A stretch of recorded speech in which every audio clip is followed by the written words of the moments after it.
Aujourd'hui, j'ai l'honneur de recevoir Monsieur Olivier Guyonvard, actuellement consul général de France par intérim à Londres. Rentré à Paris avant le début du Covid, il fait le choix de remonter à bord du navire en pleine tempête. Auprès de ses équipes du consulat de Wuhan, il tient bon en première ligne. Le consulat français sera l'un des seuls bastions dont les portes resteront ouvertes tout au long de la pandémie. Les vents le porteront ensuite vers l'ambassade de France en Jamaïque, puis vers le consulat de Londres, loin des rives du Yangtze. Mais le mandarin l'accompagne dans toutes ses aventures. Il en a fait une langue de cœur qu'il manie avec autant d'élégance que les nœuds papillons.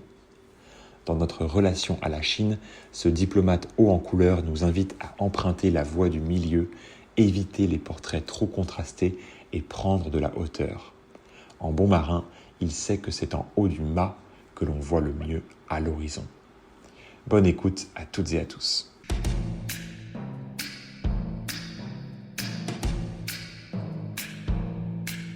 Et surtout à cause de votre mauvais caractère. Oh, quel caractère. Quel caractère. Mauvais caractère, mais joli nez. Très joli nez. Puis pour commencer cet épisode, je tenais encore une fois à vous remercier chaleureusement pour votre temps. J'ai suivi depuis pas mal de temps vos publications au départ sur LinkedIn de vos aventures en Chine et puis ensuite en Jamaïque et à Londres. Donc ça me fait extrêmement plaisir après toutes ces années de vous rencontrer pour la première fois. Et puis j'ai à cœur d'en connaître plus sur vos premières aventures en Chine. Donc pour commencer, j'ai envie de vous demander, en fait, la Chine, avant la Chine, pour vous, comment ça s'est passé? Est-ce que vous avez dans votre enfance été en contact? Je sais que vous parlez parfois de Tintin, mais est-ce qu'il y a eu des petites amorces avant votre premier voyage? Alors tout d'abord, c'est moi qui vous remercie de m'avoir contacté et je vous remercie pour votre intérêt. Moi, j'aime beaucoup partager mon amour, ma passion de la Chine et de la diplomatie. Et je trouve que le mot que vous utilisez, vous suivez mes aventures sur LinkedIn, j'adore ce mot. Je trouve que ça représente assez les choses que j'aimerais bien faire passer. Alors, mon premier contact avec la Chine, oui, effectivement, de ce que du plus loin que je me souvienne, comme disait Barbara, c'est Tintin, le Lotus bleu. J'ai été, dès mon enfance, j'ai été assez fasciné par cet album. Et j'ai découvert un peu après, plus tard, lorsque j'ai commencé à réellement étudier le chinois, que tout ce qui est écrit, toutes les inscriptions en chinois qui sont dans cet album, c'est vraiment du chinois. Ce sont vraiment des slogans qui existaient sous la Chine nationaliste au moment de l'invasion japonaise et que Hergé a réécrit, redessiné grâce à son ami, à son ami Chang. Et il y a un passage d'ailleurs dans le, dans ce livre où il met en scène sa rencontre avec Chang et donc Tintin lui dit tous les clichés qu'il y avait à l'époque sur la Chine et notamment que l'on jetait les bébés dans l'eau. Je ne sais pas pourquoi, c'est une image qui m'avait vraiment frappé. Et cette scène se passe à Ankeou. Euh, Ankeou, qui est l'ancien nom de Hankou, et donc qui est l'une des trois villes de la conurbation de Wuhan. Donc peut-être déjà là, dès l'âge de 6 ans, un peu quelque part, mon destin avec la Chine et avec Wuhan était peut-être déjà un petit peu scellé. Enfin, c'est amusant. C'est drôle, j'ai tout à fait cette vignette en tête qui est dessinée où effectivement on voit le bébé qui est jeté dans l'eau. Je me souviens Voilà, avoir été... il y a une voie. Et alors, on voit une voie de chemin de fer qui rentre dans l'eau à cet endroit-là, puisqu'elle a été bombardée par les Japonais. Mais de fait, à Wuhan, alors il faudrait que je retrouve, mais j'ai des photos de cet endroit-là, parce que jusqu'à ce qu'il y ait le premier pont à Wuhan, effectivement, la voie de chemin de fer arrivait dans le Yangtze. Le chemin de fer était mis sur un bateau, sur une barge. Il traversait le Yangtze et il repartait de l'autre côté. Et on voit toujours au bord du Yangtze, sur la rive sud, pas sur la rive nord, mais on voit toujours l'arrivée de la voie ferrée dans l'eau. C'est très impressionnant. Ouais, incroyable. Je me souviens avoir été marqué aussi par le nid d'oiseau parce que dans les clichés, il cite que les Chinois mangent des nids d'oiseaux.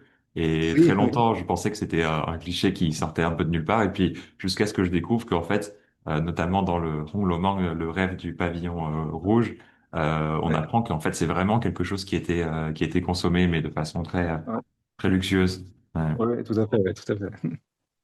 Et donc voilà, donc ça a commencé un petit peu à tracer. C'est vrai que l'ancien nom de Wuhan, alors malheureusement, je ne suis jamais allé à Wuhan, mais j'ai en mémoire que donc c'était l'un des premiers consulats français en fait. C'est ça, on y est allé, on s'y est installé assez tôt pour avoir une représentation française en Chine dans la fin du Oui. 19e siècle. Voilà, disons que jusqu'avant la fin du 19e siècle, Wuhan était plus développé que Shanghai. Parce que Wuhan, c'est à Wuhan que Zhang Zedong, donc l'un des leaders du mouvement du Yangwu, de renouveau, etc., et d'ouverture à l'Occident, avait fait installer les premières grandes usines, les premières grandes aciéries à Wuhan. Dans un des trois quartiers de Wuhan, installer des usines d'armement. Enfin, vraiment, il y avait beaucoup d'industries lourdes à Wuhan. C'est l'un des cœurs de l'industrie lourde en Chine, et notamment parce qu'elle est traversée par le Yangtze. Et donc, c'était relativement facile d'y amener le charbon qui venait du Sichuan, le minerai de fer, et puis ensuite d'exporter toutes les productions vers la mer éventuellement, et le reste de la Chine. Et d'ailleurs, il y a un très très beau musée de l'histoire de l'industrie de Wuhan dans ce quartier-là. Donc, c'est vraiment, c'est une ville qui est pleine d'histoire et qui est restée relativement en dehors du développement frénétique des années 2000, 2010, et donc qui a conservé un ancien quartier que nous, on aime beaucoup, évidemment, quartier historique à Ranko, qu'on appelle le quartier des concessions, que les Zhujiē, d'ailleurs que les Wuhanais appellent toujours le quartier des Zhujiē. Et il y avait une concession française, une concession anglaise, une concession russe, une concession allemande, et on voit bien les différentes architectures. Et aujourd'hui, c'est un quartier qui a été complètement rénové. Il y a plein de petits cafés, de petits restaurants. C'est très agréable. Et j'ai vu d'ailleurs que l'ancien consulat de France est en cours de rénovation. Et quand je l'ai visité quand je l'avais visité il y a 6 7 ans, il tombait vraiment en ruine. Et là, ça y est, la municipalité a décidé de s'en emparer. Il est en cours de rénovation. Et donc, avant d'aller en Chine, vous avez d'abord eu une première expérience à la librairie Le Phénix à Paris, c'est ça? En fait, oui, après, j'avais fait complètement autre chose. Moi, j'avais fait un brevet de technicien supérieur agricole. Mais j'avais quand même toujours mon rêve de chinois qui me tournait dans la tête. Et donc, je suis monté à Paris. Je me suis inscrit en fac de chinois à Jussieu à l'époque. Et puis, j'ai commencé par Doug, maîtrise. Et donc, pour financer mes études, j'ai toujours travaillé pour financer mes études. Et donc, pendant au moins 2 ans de suite ou 3 ans de suite, j'ai travaillé à la librairie Le Phénix. Et ça, c'était génial parce que bon, voilà, j'étais au milieu des bouquins, au milieu de la culture, et j'avais adoré j'aurais presque pu y rester, voilà, j'aurais presque pu y rester, mais bon, j'avais quand même un envie d'ailleurs et de bouger et de voyager et d'aller en Chine, donc, mais ça a été très formateur et à la fois formateur, très agréable et puis très utile. Ça permettait de gagner un peu d'argent. Et alors, comment s'est organisé votre premier voyage pour aller en Chine? Alors, je suis parti en Chine la première fois en 1988. Et donc, on était 6, on était parti avec notre prof, Nicolas Lysenko. Et donc, pendant un mois, on a fait du chinois intensif à Pékin. Et puis ensuite, il nous a emmenés dans sa région natale, au Heilongjiang, là-bas à Heihe, donc vraiment au bord du fleuve. On est allé à la campagne et tout ça. C'était absolument génial, absolument fantastique. Et puis ensuite, j'ai voyagé seul pendant un peu plus de 2 mois, en redescendant de là-haut, j'avais même pris des trains à vapeur à l'époque, c'était génial. Euh, Redescendant sur Pékin, puis après j'étais allé sur Chongqing. Euh, je voulais aller à Xi'an, et puis quand je suis arrivé, après 3 quarts d'heure de queue au guichet, parce à l'époque, évidemment, c'était compliqué, fallait vraiment se battre pour avoir un billet. Premier mot qu'on apprenait en Chine, c'était Meio. Il n'y en a pas. Donc j'avais demandé un billet pour Xi'an, il m'avait dit qu'il n'y en a pas. Alors j'ai dit au préposé, bah, qu'est-ce que vous avez dans la zone? Il m'a dit, j'ai un billet pour Chongqing. Bon, bah d'accord, je suis allé à Chongqing et c'était génial. C'était une ville vraiment géniale. Et puis voilà, après je suis descendu, j'ai voyagé sur le Grand Canal aussi, parce que j'étais intéressé de voir ce que c'était que ce Grand Canal, puis jusqu'à Hong Kong. C'était un voyage vraiment, pour moi, c'était un voyage initiatique, un grand. Et, et évidemment, j'avais des images de Chine dans la tête, etc. Ce que j'ai trouvé était très différent de ce à quoi je m'imaginais. Euh, mais c'était 100 fois mieux, quoi. Ça a été ouais, Itian Zhongxing, comme on dit en chinois, love at first sight. Et alors, avec le chinois que vous aviez appris à Jussieu et à Paris, c'était suffisant pour vous débrouiller à peu près en solo? Oui, parce qu'en fait, les Chinois sont. J'ai commenté un post sur LinkedIn récemment. Les Chinois sont très, très réceptifs et très gentils quand vous parlez chinois, même si vous ne parlez pas très bien, mais si vous parlez mal. Parce que d'abord, ils sont très fiers de leur culture, fiers de leur langue, et donc ils sont, ils sont, ils sont sincèrement touchés quand un étranger, on nous appelait toujours la Wai, la Wai, la Wai. Autrefois, c'est Yang Wei, le diable étranger, comme dans Tintin. Mais bon, là, ouais. Donc, ils sont toujours très contents, très flattés qu'on fasse l'effort d'essayer de parler leur langue. Et puis, en fait, en Chine, il y a tellement d'accents différents qu'un épouvantable accent français au couteau, c'est pas pire que l'accent d'un paysan du fin fond du Sichuan ou même l'accent du Ronan du président Mao, vous voyez. Donc, ils comprennent assez bien ce qu'on dit.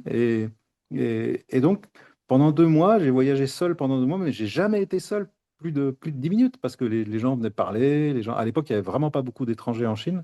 Et puis, je sortais un peu des sentiers battus. Et donc, les gens venaient toujours vers nous, venaient discuter, ils nous posaient. Le truc, c'était à l'époque, ils nous posaient des questions sur le prix des choses.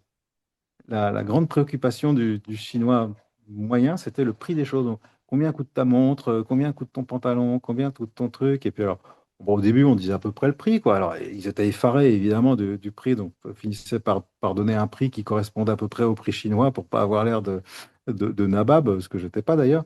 Donc, je me souviens de discussions comme ça. Et du coup, j'ai beaucoup appris, beaucoup pratiqué le chinois parce que on n'était jamais seul. C'était vraiment formidable.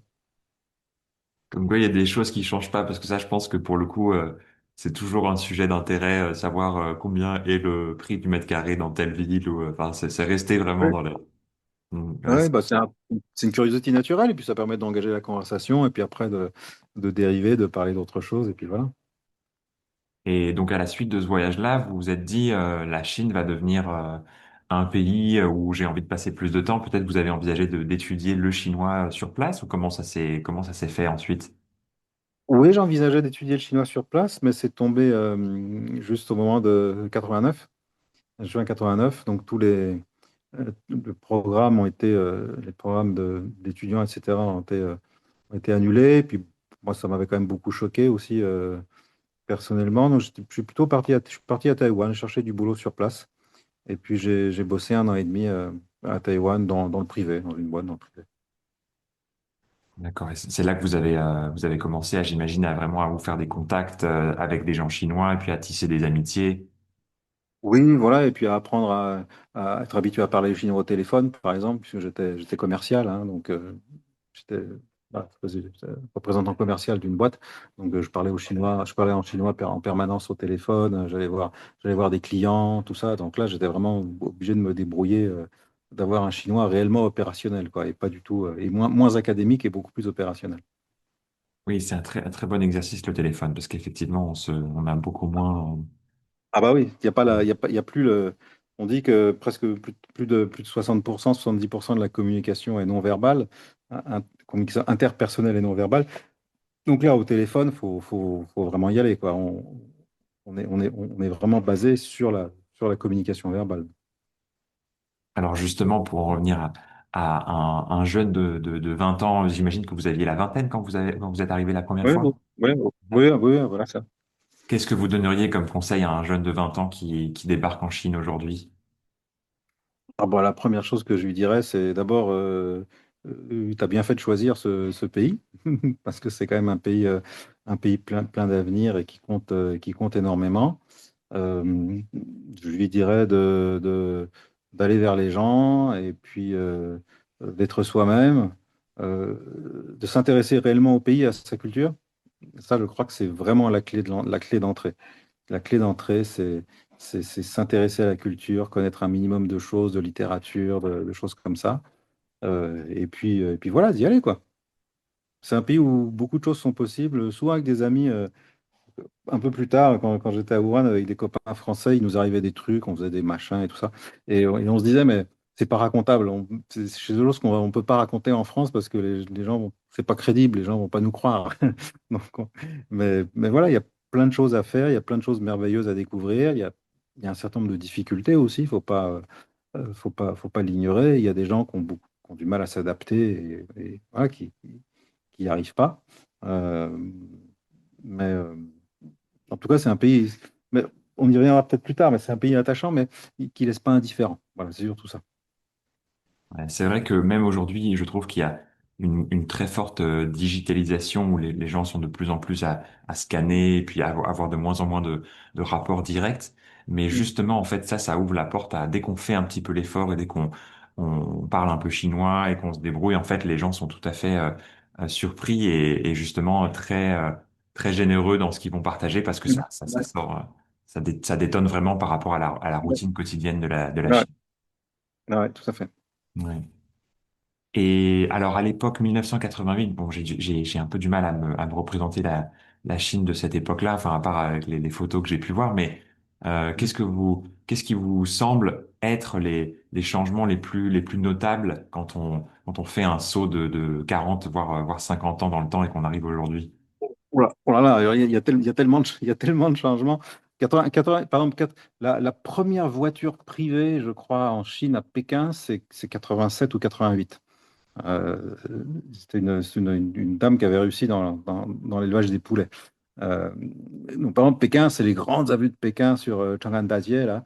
C'était les bus, voilà, les bus, les trolleys électriques, assez peu de voitures ou seulement des voitures militaires et puis des camions militaires, là, qui étaient très beaux d'ailleurs. C'est des copies de modèles Ford américains des années 30.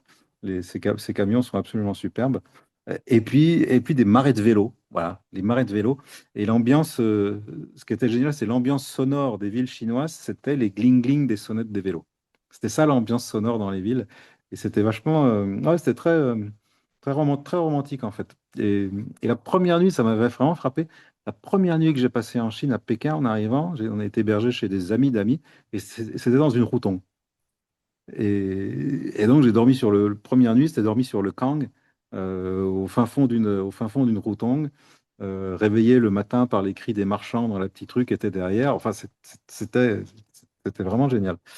Donc aujourd'hui, effectivement, je dirais que c'est un pays, c'est quasiment plus le même pays. Enfin, c'est euh, c'est vraiment impensif aussi c'est vraiment impensif de dire ça, hein, là. Ce qui est fascinant en Chine, c'est que c'est c'est la plus vieille civilisation toujours existante. Euh, Civilisation de l'écrit, etc. On va dire les Égyptiens, la civilisation égyptienne est plus ancienne que la civilisation chinoise. Les pharaons et leur univers culturel a disparu. C'est de l'archéologie aujourd'hui. Civilisation chinoise, elle, perdure. Et pourtant, c'est l'une des civilisations les plus tournées vers l'avenir. Et, et je dirais même plus que ça. Je dirais individuellement, les Chinois sont tournés vers l'avenir. Ils ont une très forte conscience de leur passé, euh, mais ils sont individuellement très tournés vers l'avenir. Ce qui n'est pas toujours le cas en Occident et notamment en France. En France, quand il y a une évolution, une innovation, le premier réflexe, c'est de s'en méfier. Euh, bon, c'est une attitude philosophique aussi, hein, de se dire attention, voilà. En Chine, c'est un peu l'inverse. Les Chinois sont très prompts à, comment dire, à s'approprier l'innovation et toutes les générations. Et ça, je trouve ça assez fascinant et je pense que c'est vraiment l'une des forces de ce pays, cette, voilà, cette capacité de s'approprier les innovations et d'en faire quelque chose d'utile, du quotidien et qui change la vie au quotidien. Je pense, bon, je pense au téléphone portable. Moi, le premier téléphone, enfin le premier iPhone, oui, enfin un téléphone intelligent que j'ai vu, c'était en Chine en 2005 ou 2006. Euh, et un collègue avait ramené ça à l'ambassade et on regardait ça un petit peu comme un objet étrange. Voilà. Les Chinois se sont tout de suite emparés du téléphone portable, du DVD, et puis aujourd'hui de l'intelligence artificielle, du robot et tout ça. Et tout de suite, ils essayent de l'utiliser dans la vie quotidienne, de trouver les innovations positives, sans trop se poser la question des dangers. Euh, Ça vient après. Alors que nous, on regarde d'abord le danger que ça peut susciter, et on est extrêmement prudent dans l'utilisation de ces innovations. Ce sont deux attitudes différentes qui ont chacune leur mérite, en fait, et qu'on pourrait avoir intérêt à concilier. Ouais, tout à fait. Ouais, c'est vrai. Je voulais vous demander par rapport au camp que vous avez cité votre première nuit à Pékin. Est-ce que vous pourriez nous expliquer pour les gens qui connaissent pas ce mot? Krang, c'est le lit traditionnel du nord de la Chine qui est fait en briques et sous lequel, pendant l'hiver, on fait du feu. Et donc, ça permet de chauffer la pièce et ça permet de se chauffer soi-même. Et quand il fait très froid dans le nord de la Chine, et donc, y compris dans la journée, on fait du feu sous son kang et on s'assoit sur son kang, on déjeune, on dîne sur son kang et la nuit, on dort dessus. Et, et comme j'étais un hôte étranger, euh, la personne qui m'invitait, en fait, on était au mois de juin ou juillet, a fait du feu dans le camp par politesse, par marque de bienvenue. Et je bouillais sur ce camp parce qu'à Pékin, en été, il fait très très chaud. Mais j'ai pas osé dire que ça me gênait parce que c'était un geste voilà, c'était un geste de gentillesse qu'il avait fait pour démontrer qu'il faisait attention à moi. Justement les mots et les expressions chinoises qui vous ont marqué? Est-ce qu'il y a des proverbes, des mots, peut-être des choses issues du dialecte de Wuhan qui vous, qui vous plaisent, qui vous parlent, qui vous... Ouais. Non, moi j'aime beaucoup j'aime beaucoup la poésie Tang et Song et, et donc dès mes années d'études j'ai commencé à étudier un petit peu ça et il y a un petit poème de Wang Zhehuan que j'aime beaucoup qui est très très connu en Chine et qui dit 白日依山尽，黄河入海流，欲穷千里目，更上一层楼。Et ce sont les deux derniers vers qui sont intéressants. Le soleil disparaît derrière la montagne et le fleuve jaune coule tranquillement vers la mer. Si tu veux que ton regard s'étende jusqu'à 10 000 lits, ou jusqu'à l'horizon, allez, monte encore un étage. Et, et ça, j'aime beaucoup. Si tu veux que ton regard porte à l'horizon, monte encore un étage. Euh, c'est un peu, je dirais, c'est vraiment une philosophie de la vie, une philosophie de l'évolution. Ça nous encourage à déjà à voir loin, euh, à regarder au loin, c'est-à-dire, bah, voilà, peut-être regarder de l'autre côté du fleuve, ces terres inconnues, ces personnes inconnues qu'on aimerait un jour pouvoir visiter, rencontrer ou apprendre quelque chose de nouveau, une langue, un sport, un art, quelque chose comme ça. Et donc, bah, monte encore un étage. Voilà, il suffit on est dans une sorte de tour, là, comme ça, une grande pagode. Et puis, il y a toujours un étage à gravir. On n'arrive jamais au sommet. Euh, et je pense que, voilà, la vie, c'est ça aussi, un petit peu, se sentir dans une pagode et se dire, bah, il y a toujours un étage à monter. Alors, plus on est vieux, moins l'étage doit être haut parce qu'on est moins capable de monter beaucoup de marches. Mais, mais voilà, moi j'espère jusqu'à la fin de mes jours, j'espère jusqu'au jour de ma mort, encore peut-être pouvoir monter une petite marche, apprendre quelque chose, faire quelque chose de nouveau. Et ce poème pour moi est très signifiant. Ah, c'est une très belle façon de l'interpréter. Je l'avais entendu auparavant, mais j'avais pas, enfin, je connaissais cette idée de prendre de la hauteur, mais c'est vrai que vous le décrivez avec beaucoup d'élégance. C'est une très belle métaphore. Et par rapport au dialecte de Wuhan, je me posais la question parce que j'ai un ami qui a passé pas mal de temps à Wuda et il me disait que c'était très différent du mandarin. Est-ce que Oui, vous avez pu l'apprivoiser un petit peu ou comment ça s'est passé? Comprenez quelques expressions? oh, juste quelques insultes que je n'oserais pas, que je n'oserais pas répéter ici. Mais non, par exemple, quelques petites phrases, mais c'est vrai que c'est très très différent du mandarin. Si en mandarin, par exemple, qu'est-ce que tu manges? Ni chi shenme. En Wuhanhua, on va dire ti mo si. Donc voilà, shenme c'est mo si. Donc voilà, non, c'est complètement différent. Mais là, et je comprends pas du tout, je comprends pas du tout Rinfrain. Hmm. J'avoue que j'ai pas fait l'effort. À part voilà quelques trucs un peu rigolos, marrants, notamment voilà, pour aborder les gens dans la rue, des choses comme ça, pour les faire rigoler. Et puis après on passe au mandarin, mais ça permet de faire l'accroche. Est-ce que vous pourriez nous décrire en quelques mots le campus de Ouda pour les gens qui n'ont pas l'occasion de se rendre compte de l'envergure de cet endroit? Alors, Ouran, c'est, je crois, si je ne me trompe pas, 75 universités. C'est quasiment 1,5 million d'étudiants à l'université. Donc, c'est la plus grande ville universitaire au monde. Et Ouran accueille parmi euh, plusieurs des universités vraiment du top 1, notamment Ouda, donc qui est une vraie, une ancienne université.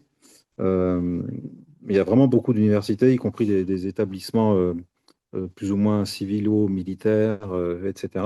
Donc c'est vraiment l'un des points focaux de la recherche et de l'innovation en Chine.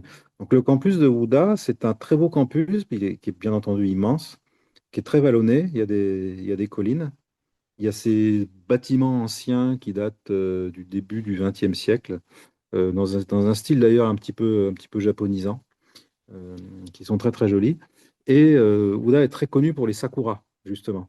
Donc au printemps, il y a tous ces pruniers comme ça. Et donc là, pendant la semaine où les pruniers sont en fleurs, il faut acheter des tickets pour rentrer sur le campus et aller visiter ces immenses allées qui sont avec ces pruniers en fleurs roses. C'est vraiment magnifique. Donc c'est une très belle université. Il fait quand même très froid l'hiver et les salles ne sont pas très chauffées. Voilà, donc l'hiver à Ouda, c'est un peu rude. Mais à partir du printemps, c'est vraiment un très très beau campus. C'est bon à savoir pour mon semestre d'études. Je choisirai Ouais. la bonne période. Ah oui, prenez le printemps ou l'automne, mais pas l'hiver. Et l'été, il fait très chaud. L'été, il fait très très chaud. Alors justement, pour arriver à Wuhan, j'aimerais revenir sur votre expérience en tant que consul dans cette ville. Vous y avez été de nombreuses années jusqu'à la pandémie. Si je me trompe pas, vous êtes arrivé en 2017 à Wuhan, c'est ça? En fait, j'ai fait deux postes à Ouran. J'ai passé 7 ans en tout. J'ai fait un premier poste quand j'étais petit, de 98 à 2001, comme vice-consul. Et donc, en fait, à l'époque, on ouvrait le consulat général. Donc, c'était tout neuf.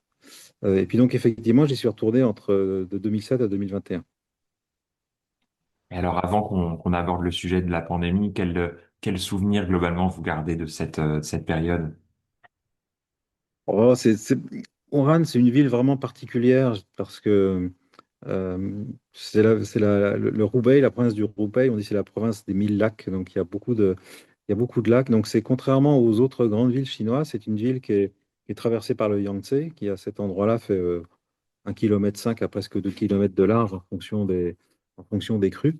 Et il y a plusieurs grands lacs dans Wuhan, et notamment Tongru, le lac de l'Est, qui est le plus grand lac urbain au monde et qui a été rénové, réhabilité. Donc, c'est vraiment très, très joli, magnifique. Donc, la ville s'est développée comme ça. C'est une ville qui est à la dimension de la région parisienne. C'est 15 millions d'habitants et ça va on va dire, c'est quasiment d'Amiens à Fontainebleau dans un sens. Enfin, c'est vraiment très, très grand. Mais c'est une ville aérée, justement, du fait de la présence du fleuve et de la présence de tous ces lacs. Donc, elle a vraiment un caractère particulier. Et elle a énormément évolué quand j'étais la première fois de 98 à 2001, Ouran était encore un peu arriéré, alors qu'à partir quand j'y étais en 2017, la ville avait complètement changé, vraiment complètement changé. D'accord. Et donc, quand vous étiez en poste, je sais qu'à l'époque, au moment où la pandémie commence, vous étiez pas en Chine, vous étiez rentré à Paris, c'est ça? Oui, oui, c'est ça, oui. Oui, oui. J'étais rentré à Paris et, en fait, j'ai fait premier mail que j'ai fait le 31 décembre 2019. J'envoie un mail à Paris, à l'ambassade, en disant, voilà, on vient d'avoir l'info, il y a une sorte de pneumonie atypique qui ressemble au SRAS, qui a été identifiée à Wuhan. Il y a eu 17 malades et dont la moitié sont déjà rentrés chez eux. Et, et on en parlait un peu avec mes collègues concurrents et très honnêtement, j'ai fait ce mail je dirais, par routine en quelque sorte, par souci d'informer Paris. Le 10 janvier, bah, la situation était normale, sauf que l'épidémie couvait vraiment et à l'époque, elle était cachée, en fait. Et le 10 janvier, je devais rentrer à Paris le 10 janvier et je me souviens très bien de me dire bon, bah voilà, ici, ça va bientôt être la période du Nouvel An chinois. Il se passe jamais rien en Chine pendant le Nouvel An chinois, donc je peux rentrer sereinement.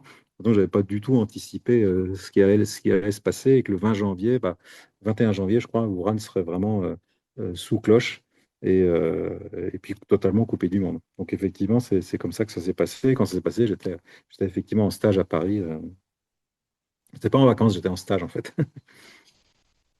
Ouais, je me souviens qu'à l'époque, j'étais à Pékin et puis on a évidemment eu des échos, des vidéos, des choses comme ça. Et puis assez rapidement, même sur WeChat, des demandes de renseignements qui étaient rémunérées pour essayer de retrouver les gens qui avaient quitté Wuhan, qui étaient un peu Mhm. éparpillés un peu partout. Et donc, Ouais.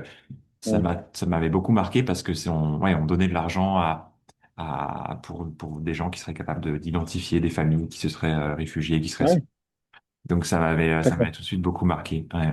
Ouais, ouais. Ouais, mais je sais qu'il y a des familles, des amis chinois, des familles françaises qui n'étaient pas à Wuhan lorsque Wuhan est. Ça a été vraiment un problème pour les gens, les Wuhanais qui avaient quitté Wuhan pour le Nouvel An chinois et qui ne pouvaient plus revenir. Qui ne pouvaient plus revenir.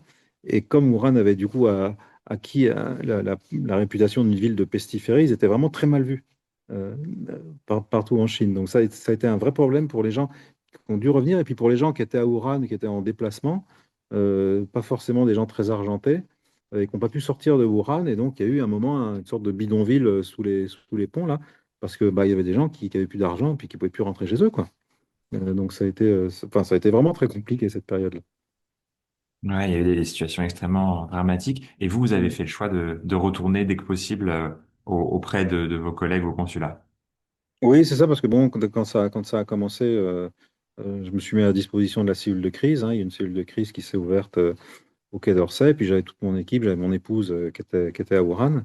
Et assez rapidement, le Quai d'Orsay a décidé de mettre en place un avion spécial il n'y avait plus de vol, évidemment, pour rapatrier les Français qui voulaient partir.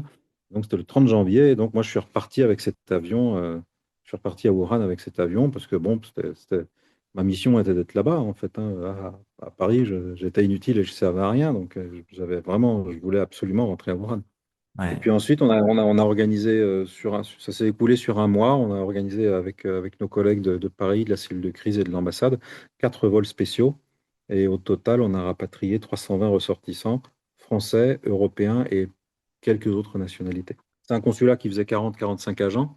Nous sommes restés à 3, à 4. Et donc, voilà, l'ambassadeur m'a dit, demain, c'est le dernier vol. Tu fermes le consulat et tu rentres. Alors, j'ai dit, bah écoute, euh, je ne me suis pas posé la question de fermer. Euh, Puis j'avais mes collègues qui étaient là dans le couloir, j'ai passé la tête, j'ai dit, les gars, l'ambassadeur nous propose de partir. Ils m'ont dit, bah t'es fou, on reste. Bon, bah ok, on reste, c'est bien ce que je pensais. Et donc on est resté parce que pour nous, et pour moi, il restait des Français qui n'avaient pas pu partir, première chose. Donc je ne me voyais pas partir et laisser des gens derrière. Les Américains, par exemple, ont quitté dès le premier jour.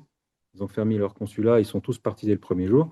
Il y a au moins un Américain qui est mort du Covid à cette époque-là. Moi, je voulais pas avoir ça sur la conscience, la première chose. Et puis la deuxième chose, c'est qu'on l'a un peu évoqué un peu plus tôt.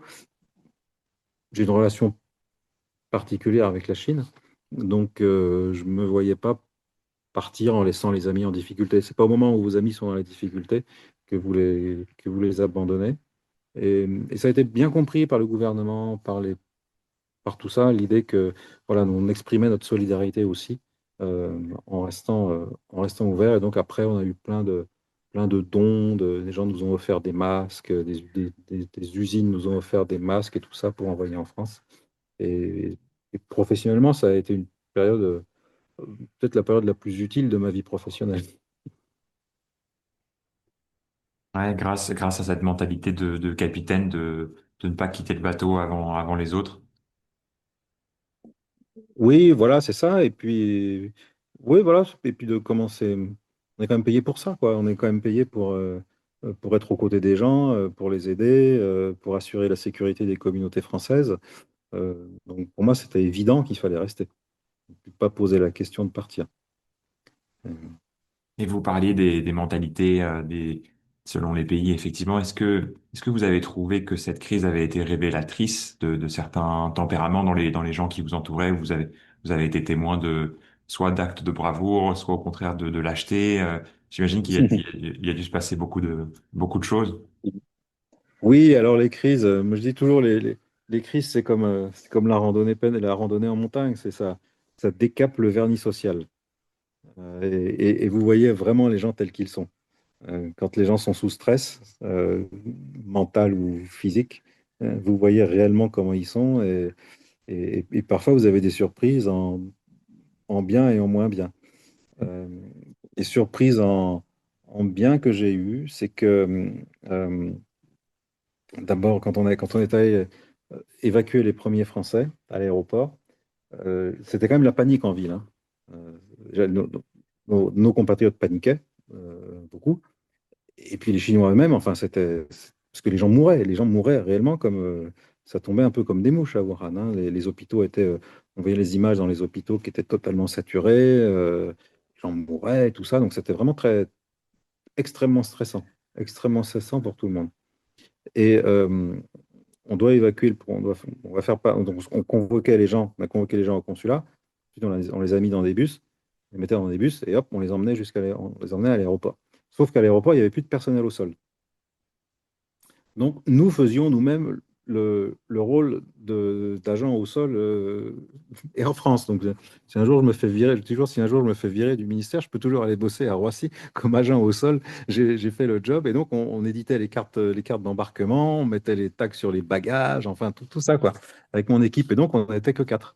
Et là, j'ai deux jeunes femmes chinoises qui travaillaient au consulat, mon assistante et la standardiste. Donc en quelque sorte la- les deux extrêmes de la hiérarchie au sein du consulat qui me disent, Monsieur le consul général, on veut venir avec vous pour accompagner les Français. Alors, je leur dis, mais vous savez ce que vous faites? En plus, à l'époque, on n'avait vraiment pas de protection, on n'avait rien, quoi. Vous mettez votre santé, voire votre vie en danger pour évacuer des Français. Oui, oui, oui, oui, oui, on sait ce qu'on fait. Donc, je dis, sachez bien que c'est ça. Et donc, elles sont venues avec nous. Et mon assistante, c'était quelqu'un avec qui j'ai entière confiance et on travaillait très, très bien ensemble. Et puis, la standardiste, c'était une jeune femme voilà, qui était très discrète,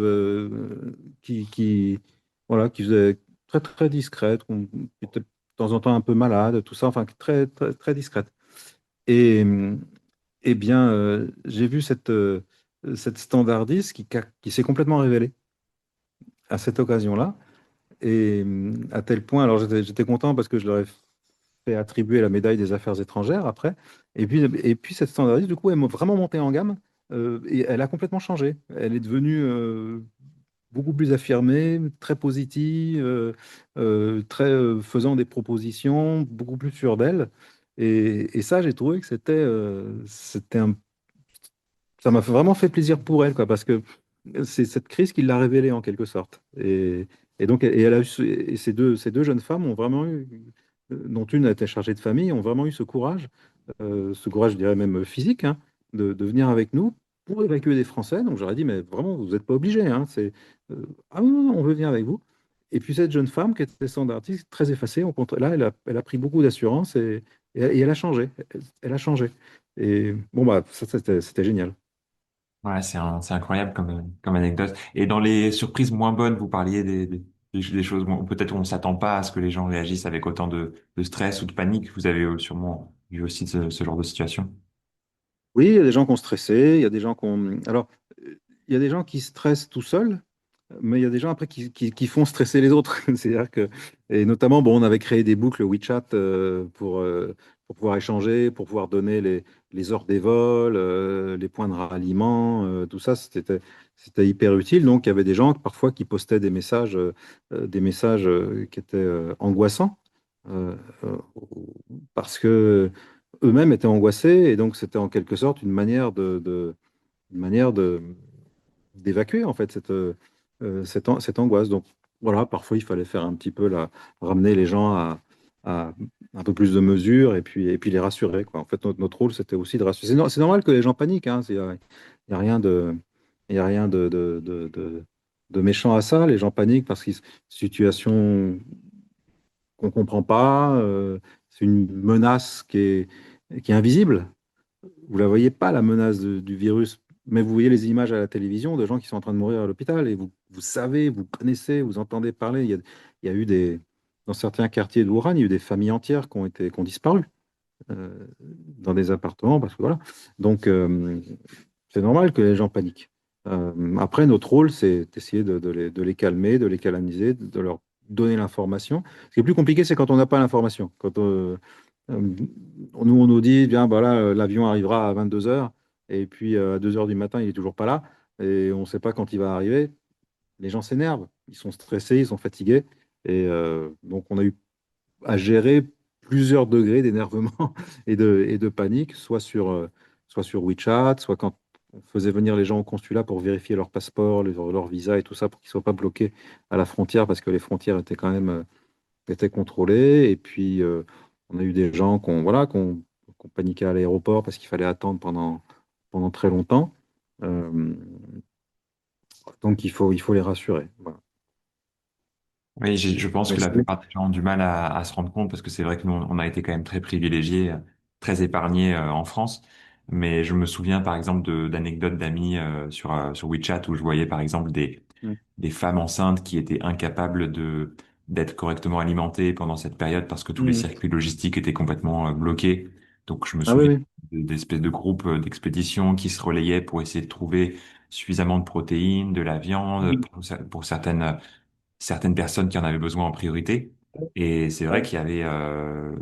il y avait ce problème où en fait des gens avaient vraiment du mal à Mm. s'alimenter ou à avoir accès à des besoins. La Chine qui d'habitude est tellement efficace pour tout ce qui est logistique, là c'était vraiment enrayé et très Ouais. rapidement le système était à bout de souffle, quoi.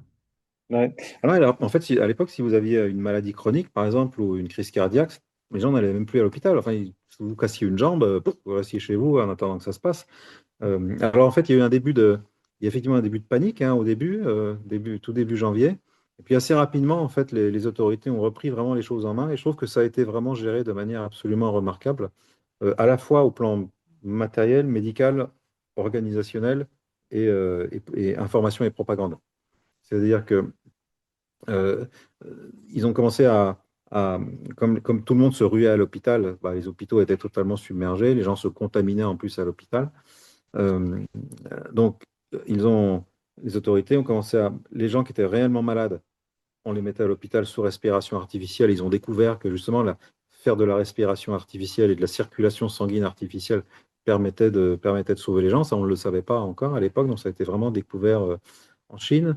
Ils ont découvert que c'était en faisant des scanners pulmonaires qu'on arrivait à distinguer le Covid d'une autre affection pulmonaire plus classique. Et donc, ils ont installé, moi je les ai vus à Wuhan, hein. Ils ont installé des scanners dans des containers et hop, ils les ont livrés dans tous les hôpitaux, dans les cours des hôpitaux, et ils faisaient des scanners à la chaîne comme ça. Euh, Ils ont complètement séparé les flux dans les hôpitaux, c'est-à-dire que les gens qui étaient malades du Covid étaient totalement isolés, et les flux, dès l'entrée aux urgences, jusqu'à la sortie, étaient physiquement séparés des autres malades pour éviter les contaminations. Et donc les gens qui étaient malades à l'hôpital, les gens qui avaient des symptômes mais qui n'étaient pas réellement malades. Ils ont réquisitionné des salles, des salles, des gymnases, des endroits comme ça, en installant des milliers de lits. Et les gens restaient pendant 15 jours sous observation médicale. Et puis, s'ils n'avaient pas développé la maladie, bah, au bout de 15 jours, ils sortaient, ils pouvaient rentrer chez eux. Et les gens qui étaient cas contact ont été confinés dans des hôtels. Pareil, 15 jours. Et puis ensuite, on les laissait sortir. C'est à partir de ce moment-là, plus la construction des fameux deux hôpitaux un peu de campagne, entre guillemets, des hôpitaux dans des containers, qu'ils ont réussi à construire extrêmement rapidement. Euh, donc après une première phase, il y a eu une première phase où l'épidémie était cachée. Comme toujours en Chine, quand il y a un problème, bah, on ne veut pas le faire remonter au niveau central. Une fois qu'ils n'ont pas pu cacher davantage, vraiment, là, les choses se sont mises en place, la logistique, etc. Et ça a permis de juguler relativement rapidement à Wuhan. On a eu 77 jours de confinement vraiment extrêmement strict, hein, où vraiment les gens, j'ai plein d'amis qui sont pas on pouvait même pas mettre le pied sur le palier de sa porte, hein. C'était très, très, très, très. Et puis, de toute façon, les gens avaient peur, donc ils ne voulaient pas sortir. Euh, et effectivement, tout au début du confinement, au début, on continuait à pouvoir trouver un peu d'alimentation. Il y avait quelques boutiques qui restaient ouvertes. Et puis un jour, j'étais avec mon équipe, j'étais le seul à avoir une voiture. Donc je dis, allez, on prend la voiture et puis on va au supermarché faire des courses. Je les emmène faire, on va tous ensemble faire des courses et on arrive, bah, supermarché bloqué par des barricades avec la police devant. Les supermarchés étaient protégés par la police. Et donc, bah, et pendant une semaine, ça a été un peu compliqué parce qu'on n'avait vraiment pas de bouffe, quoi. Et c'est drôle parce qu'il y avait encore des petits livreurs qui pouvaient circuler en ville. Et donc, j'ai des amis chinois qui m'ont envoyé de la bouffe. Et la nourriture était devenue, comme au 19e siècle, en fait, le truc qui valait le plus. Et donc, j'ai reçu des sacs de riz, j'ai reçu des poissons séchés, j'ai reçu des oreilles de cochon séchées aussi. Et c'était très, très touchant, quoi. Ces amis qui m'ont. J'étais tout seul, mon épouse était repartie, qui m'ont envoyé de la nourriture. Et puis ensuite, ça s'est organisé à travers des groupes WeChat. C'est-à-dire qu'on commandait sur WeChat et on payait sur WeChat tous les 3 jours un sac de nourriture, avec viande ou sans viande. Et donc pendant ces 3 mois-là, je suis devenu végétarien. Et bon, voilà, c'était très bien. C'était très bien. C'est vrai Et que ces succès au niveau locaux que vous décrivez en termes de qualité d'organisation, de logistique, etc., ont été un peu éclipsés par la longueur en fait du confinement au niveau central, puisque ouais. ça a vraiment beaucoup duré. À Shanghai, on a aussi le souvenir de mois et de mois comme ça où on voyait pas le bout, de cet incendie aussi à Urumqi qui a fini par débloquer la situation. Mais comment est-ce que vous expliquez que ça ait duré aussi longtemps au niveau central? À niveau alors, ça a pas, en fait, il y a eu vraiment 2 phases. Il y a eu la première phase Wuhan, et tout à l'heure, je parlais de storytelling, enfin, de propagande. Les autorités centrales ont passé un message, martelé un message très clair. Les Wuhanais sont des héros. Vous êtes des héros parce que vous vous sacrifiez pour la Chine. Et ça, c'était génial. Parce que, sans faire de peine à nos amis ouranais qui pourraient nous écouter, Ouran avait toujours mauvaise réputation en Chine. C'est une ville de mauvaise réputation. Il fait froid l'hiver, il fait chaud l'été, c'est sale, c'est industriel, tout ça. Et les Ouranais sont réputés avoir le sang chaud, très dur en affaires, un peu filou. Les Ouranais sont pas très bien vus. Je dirais pas aussi mal vus que les Shanghaïens, mais enfin bon, ils ont plutôt cette réputation d'être des gens durs, voilà, durs et pas faciles. Euh, donc, et je me souviens très bien, quand on est sorti du confinement, on a commencé à se retrouver entre amis, avec des amis chinois. Et le premier truc, c'était oh, vraiment, on est des héros, quoi. Et il y avait cette fierté d'un seul coup que j'avais jamais vue avant, cette fierté d'être Ouranais, de se dire, allez, on s'est sacrifié pour la Chine, on a subi ce confinement extrêmement sévère pendant 77 jours, et on en est sorti, et on en est sorti la tête haute. Beaucoup de gens sont morts, mais voilà, on est là, on a résisté. Et ça, c'était vraiment, j'ai trouvé que de la part des autorités, le message était très bon parce que du coup, les gens ont vraiment suivi ce confinement. Il y a eu quelques couacs, hein, il y a des moments où il y a eu des couacs. Mais globalement, le confinement a été bien suivi, a permis de juguler l'épidémie. Et ça ne s'est pas passé comme en France pour le déconfinement, où j'ai l'impression qu'en France, on a donné des dates un peu comme ça, un peu en l'air. Là-bas, ça a été fait de manière extrêmement scientifique. Donc, quand l'épidémie, il y avait tous les jours, on avait les chiffres des nouvelles contaminations. Et donc, ouais, ça montait, ça montait, ça montait, ça montait. On montait jusqu'à, je sais pas, 25 000, 30 000 nouvelles contaminations par jour. Donc, c'était un petit peu angoissant, quoi. Voilà, on disait, bon, faut continuer, il faut travailler, il faut résister, etc. Puis, ça a commencé à baisser, baisser, baisser, baisser. Et le message, c'était de dire, quand on aura zéro nouvelle contamination pendant 15 jours, c'était la période d'incubation, on autorisera les gens de l'extérieur à revenir. Et quand on aura à nouveau 15 jours sans nouvelle contamination, alors on vous libérera les Ouranais, vous pourrez quitter Wuhan. Et c'était le contrat, c'était que si jamais il y a une contamination pendant cette période de 15 jours, on revient à zéro. Hmm. Et donc ça a été suivi comme ça. Et donc, il y avait une sorte de un compte à rebours sur les réseaux sociaux, dans la presse et tout ça. Voilà, on est -15, -14. Et donc, ça a été suivi de manière extrêmement scientifique. Donc, il y avait une certitude scientifique. Les gens avaient une visibilité. Et donc, ça a été mis en scène, ce décompte. Et le dernier jour, voilà, zéro nouvelle contamination pendant 15 jours, a été célébré dans la presse avec plein de photos sur les réseaux sociaux. Ça a vraiment été très, très bien fait. Et là, les Rouennais ont commencé à avoir le droit de sortir. Donc, on a revu les gens qui sortaient dans la rue, mais de manière extrêmement timide. Moi, le premier soir, je suis sorti dans la rue, il y avait très peu de gens. Il y avait quelques dames en pyjama qui marchaient dans le vieux Ranco. C'était pas du tout la liesse populaire. Et donc, le déconfinement arrive, je crois que c'est le 23 avril, me semble-t-il. Ouran a encore été vide jusqu'au mois de juin ou juillet, hein. Il a fallu 3 mois pour que les gens reprennent vraiment une vie normale alors qu'on avait le droit de sortir. Et avec ces QR codes, notamment ces fameux QR codes qui ont permis de faire la traçabilité. Et puis je crois que c'était en mai ou juin, euh, le parti Xi Jinping déclare la victoire sur le Covid. Et donc, il organise une grande célébration au Palais du Peuple à laquelle j'ai été invité. Alors, dans le public, hein, je n'étais pas sur scène, où il a remis des médailles à tous les héros du Covid et il a vraiment déclaré cette victoire du Covid. Voilà, on a gagné. Euh, la propagande a essayé de faire croire que le Covid venait de l'extérieur. On a vu les histoires des lobsters, enfin des poissons qui venaient de Norvège, des vêtements qui venaient de Corée, sur lesquels, soi-disant, ils avaient trouvé des souches de Covid. Mais Shanghai, le renouvellement de l'épidémie plusieurs mois plus tard, c'était à Shanghai. Et là, les autorités ont réagi complètement différemment. Elles ont réagi de manière extrêmement punitive. Et à mon sens, mon interprétation, c'est que c'est parce que chaque nouveau malade venait infirmer la thèse du président Xi Jinping qui était on a vaincu l'épidémie.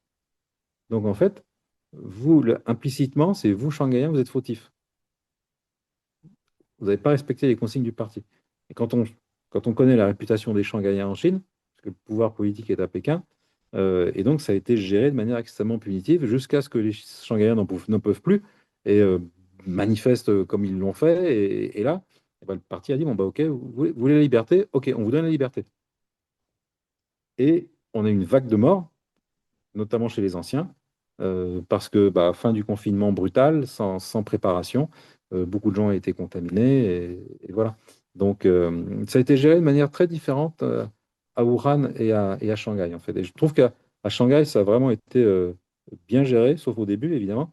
Mais ensuite, dès que les autorités ont pris conscience du problème, ça a été très bien géré. À Shanghai, ça a été géré de manière très, très différente. Ouais, c'est intéressant de voir ces disparités selon les régions, avec tout le contexte culturel qu'il peut y avoir aussi selon les lieux. Ouais, ouais. Mm. Ouais. Et après, alors c'est drôle parce que nous, les Ouranais, alors il y avait en plus un sentiment d'appartenance à Ouran et d'avoir vécu ça. Quand on voyageait en Chine, vous savez, il faut toujours montrer, quand on réserve une chambre d'hôtel, tout ça, son passeport, sa carte d'identité, tout ça. Et quand on voyait les gens, vous êtes de Ouran? Ah non, on n'a plus de chambre. Mais encore plusieurs mois après l'épidémie, quoi. Donc il y avait cette espèce les Ouranais avaient l'impression d'être un peu marqués au fer rouge comme ça. Bah oui, mais bon, c'est fini, c'est terminé, faut pas exagérer. Donc il y avait une sorte de méfiance dans le reste de la Chine vis-à-vis des gens qui venaient de Wuhan. Je voulais vous poser une question en termes de relation à ces épisodes-là, disons, dans la relation qu'on peut avoir à notre propre histoire avec le temps court.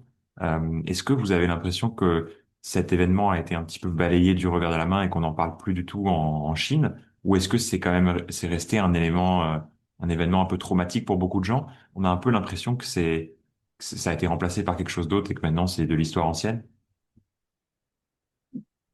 Bah, il y a quand même beaucoup de gens il y a beaucoup de gens enfin notamment à Wuhan, il y a beaucoup de gens qui ont perdu des proches, hein. Des parents, des amis, tout ça. Je vous disais tout à l'heure, il y a eu des familles entières qui ont disparu, hein, où les parents, les grands-parents, tout ça. Donc, ça a été quand même très traumatique, hein. Ça a été quand même très, très traumatique.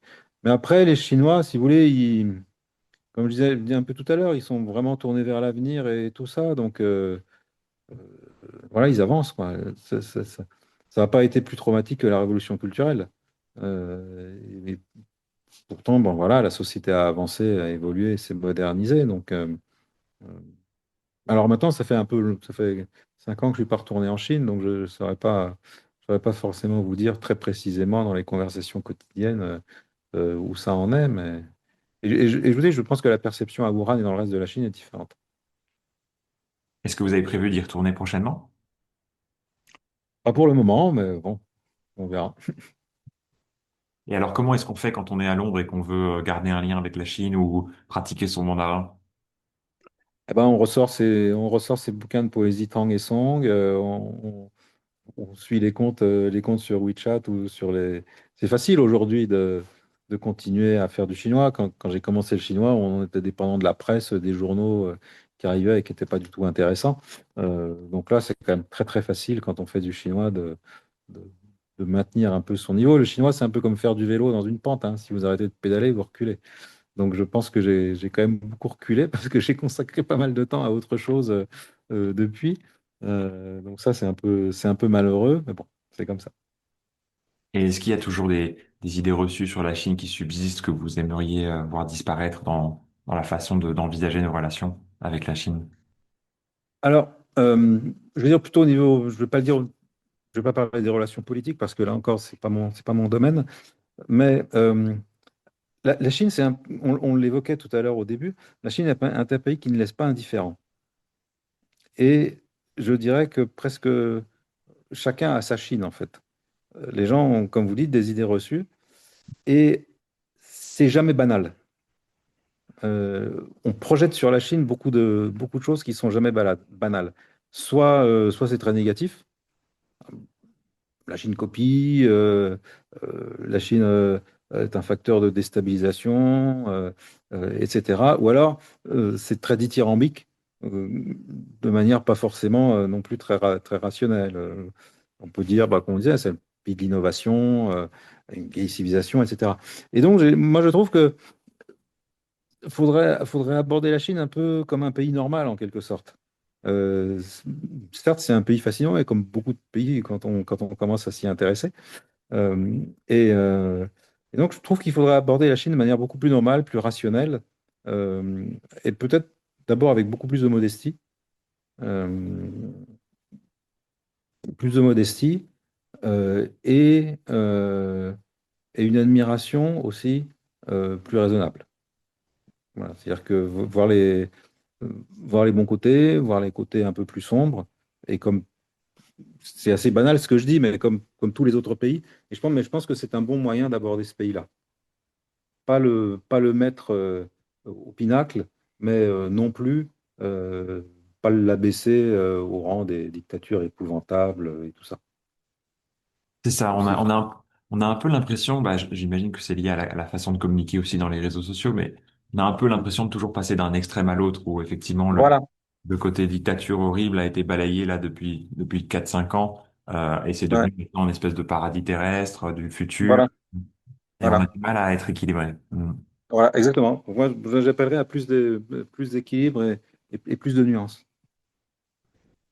Et alors sur le futur de la Chine, parce que il y a quand même un gros point à aborder, c'est la question de la population, puisque il est probable que beaucoup des jeunes gens qui sont aujourd'hui dans la classe active chinoise auront peut-être beaucoup moins d'enfants que leurs prédécesseurs.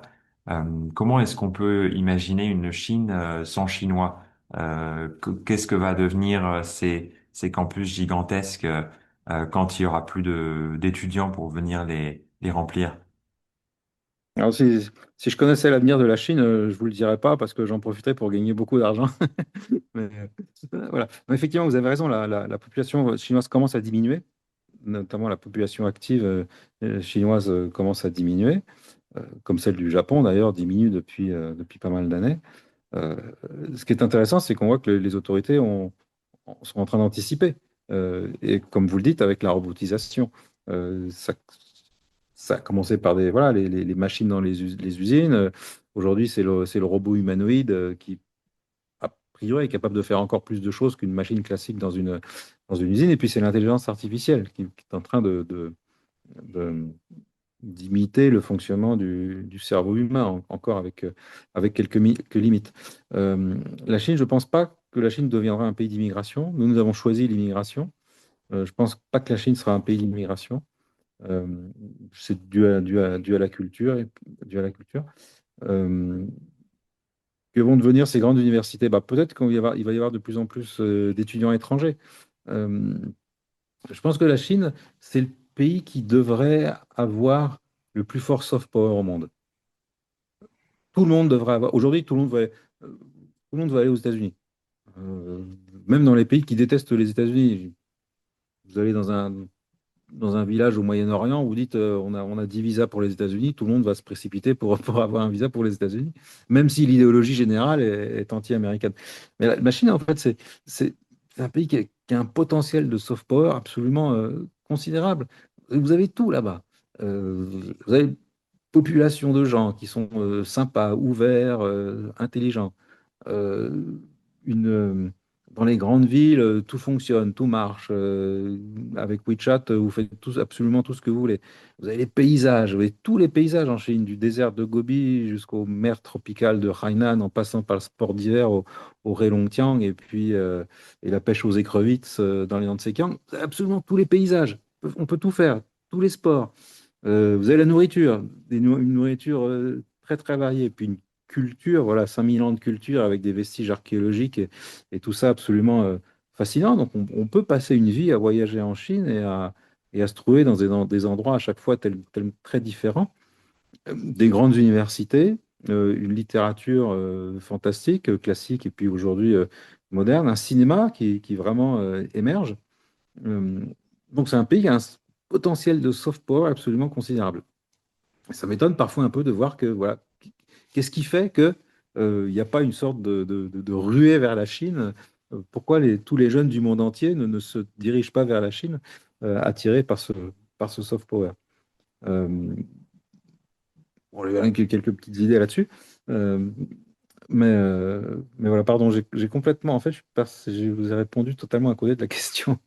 Non, Euh, mais si sur- c'est intéressant de voir parce que entre attirer les étudiants étrangers et puis ensuite gérer son immigration, c'est vrai qu'il y a un point sensible à trouver entre un peu comme ce qui se passe au Japon d'ailleurs, c'est-à-dire oui, on est d'accord pour que les gens viennent visiter, dépenser, mais en même temps, d'un point de vue politique, on veut quand même garder la mainmise sur Bien sûr. une population plus Mm. principalement d'ethnie Han. Donc c'est un Ouais, juste milieu à ouais, trouver. ouais, ouais.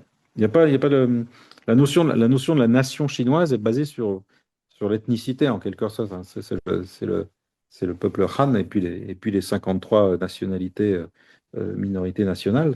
C'est un concept totalement différent du nôtre, qui est beaucoup plus ouvert. La nationalité à la Ernest Renan, un plébiscite de tous les jours. Dès lors que vous voulez partager les valeurs de la République, eh bien, vous êtes en quelque sorte bienvenu dès lors que vous en remplissez les critères et que vous avez les bonnes raisons pour devenir français.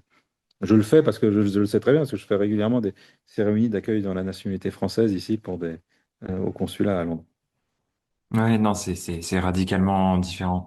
Mm. Et c'est vrai que moi ce qui m'a toujours beaucoup frappé en Chine, c'est qu'on explique énormément de choses de la vie quotidienne et même de la morale chinoise par le nombre de gens.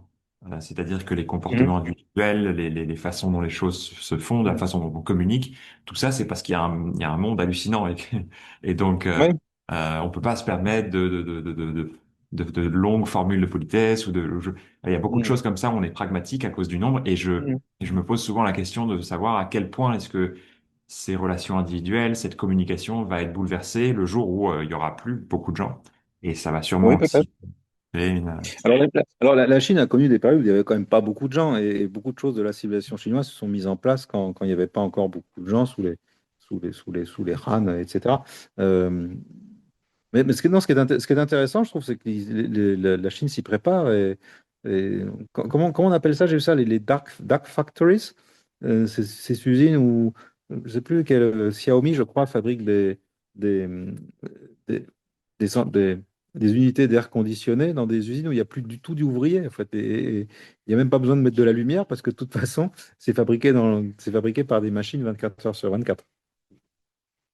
Après, il faudra aussi soit exporter tout ça, parce que s'il n'y a plus beaucoup de population, il faudra quand même des gens pour les acheter. Mais bon, le réservoir de population est quand même encore assez important, mais de fait, il commence à anticiper cette baisse de la population active. Et puis, et puis le papy boom. Ce qui est fascinant c'est que cette population d'1,2 milliard d'habitants, en fait, on a l'impression que c'est un gros paquebot, mais non.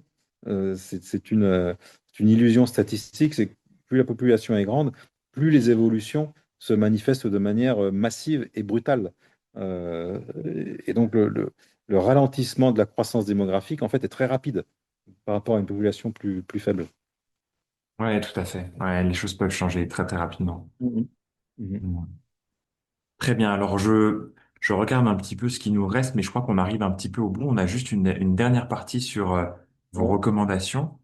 Euh, Mhm. la première question que j'aimerais vous poser, c'est qu'est-ce qui vous manque le plus de vos années passées à Wuhan?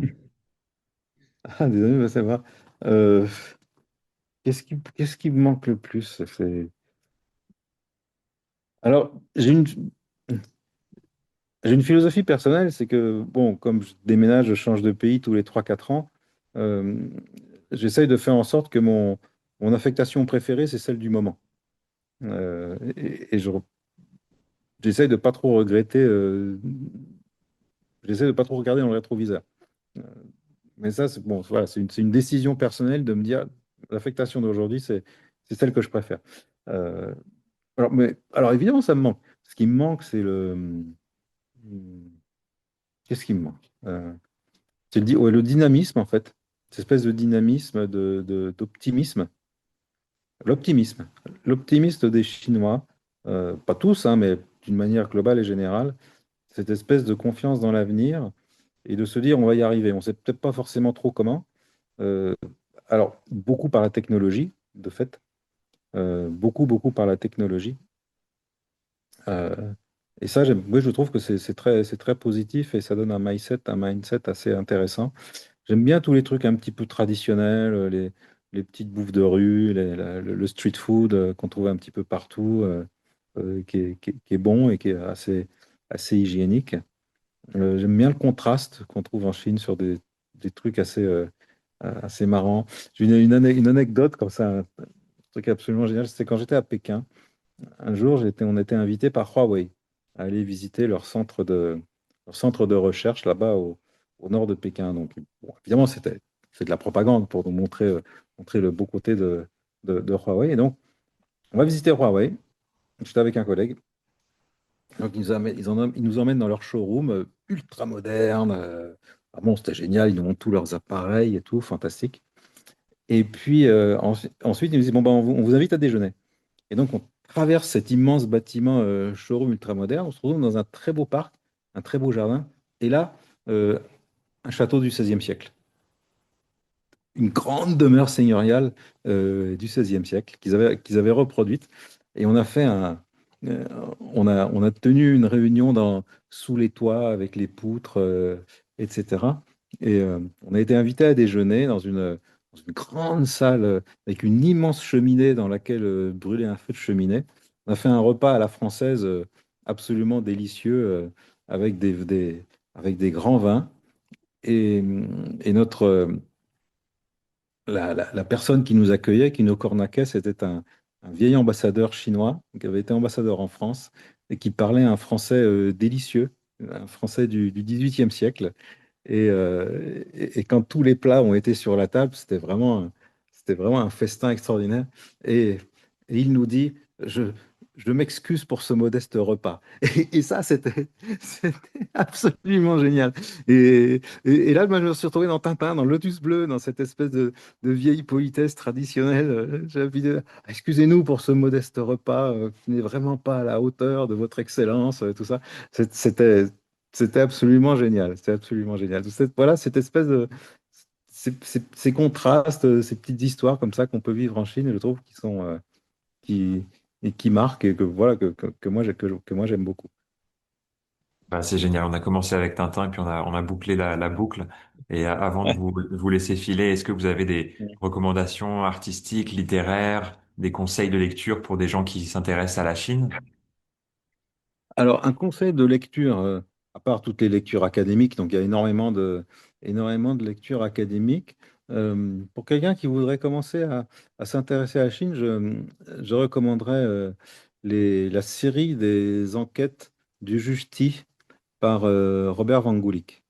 Alors, Robert Van Gulik était un diplomate spécialiste de la Chine ancienne et du Japon.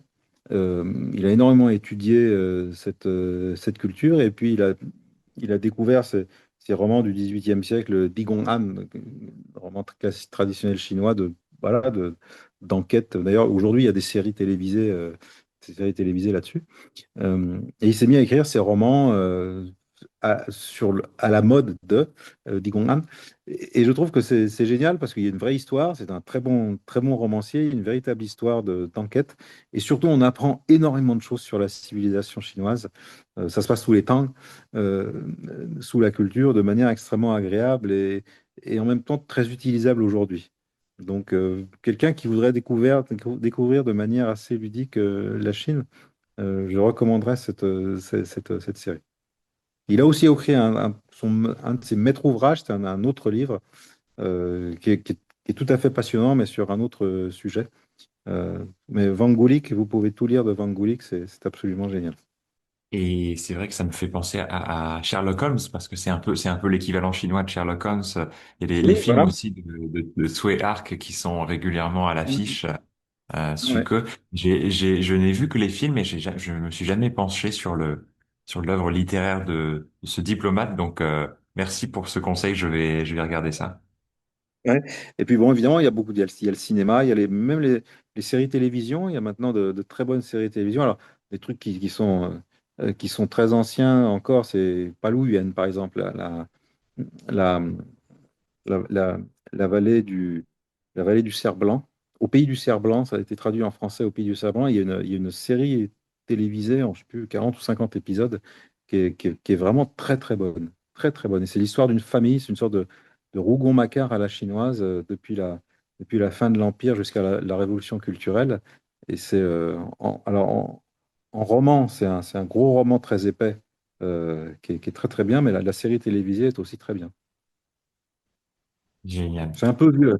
Ce que je vous donne, c'est un peu vieux, donc voilà, Oui, mais ça j'aime bien. reflète. J'ai Voilà. c'est dans les vieux pots qu'on fait les meilleures soupes. Donc, donc ça me plaît bien. Et je vous remercie Ouais, vraiment beaucoup pour votre temps aujourd'hui. C'était un plaisir d'en savoir un peu plus sur vos années en Chine. Et vraiment avec merci plaisir. beaucoup d'avoir pris le temps et je vous souhaite le meilleur à Londres. Et puis j'espère que vous Merci. aurez l'occasion prochainement de retourner en Chine. Voilà, vous aussi. Merci beaucoup. Les épisodes s'enchaînent et à chaque fois, c'est l'occasion d'entendre une voix différente sur la Chine. Si vous aussi vous avez une histoire à raconter avec la Chine et que vous souhaitez la partager dans l'émission, je vous invite à me contacter par messagerie privée. Et pour celles et ceux qui préfèrent écouter, vous avez aussi un rôle à jouer. Écrire un commentaire, partager le podcast, envoyer des étoiles, ce sont tout autant de petits gestes qui nous permettent d'aller plus loin et qui font de vous des forces de caractère.